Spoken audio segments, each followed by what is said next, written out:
சூரியன், பூமி, நிலா மூணும் முழுமையா நேர்கோட்டில் வரும்போது முழு சந்திர கிரகணம் நடக்குது. நிலவு பூமியை சுற்றி 1 மாசத்துக்கு ஒரு முறை வரும். ஆனால் நிலவோட சுற்றுப்பாதை சிறிது சாய்வாக இருக்கிறதுனால ஒவ்வொரு மாதமும் நமக்கு கிரகணம் ஏற்படுறதில்ல. சுமார் 6 மாதங்களுக்கு ஒரு முறை அந்த சீரமைப்பு நமக்கு கிடைக்குது. பூமியின் நிழல் 2,40,000 மைல்கள் வரை நீண்டு இருக்கு. அது நிலவு மேலே விழுது. நிலவோட சுற்றுப்பாதை 5 டிகிரி சாய்வா இருக்கு. அதனால சில மாதங்கள்ல முழு நிலவின் போது அது பூமியின் நிழலுக்கு மேலே கடந்து போகும். சில மாதங்கள்ல அது கொஞ்சம் கீழே கடந்து போகும். இது ஒவ்வொரு முறையும் நிலவின் நடுவுல முழுமையா படுறதில்ல. அதனால சில சந்திர கிரகணங்கள் பகுதி அளவா இருக்கு. பார்ஷியல் லூனார் எக்லிப்ஸ்னு இதை சொல்றோம்.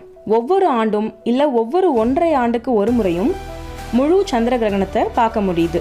இந்த நேரங்கள்ல நிலவு முழுமையா சூரியனிடமிருந்து பூமியோட நிழலால மறைக்கப்படுது.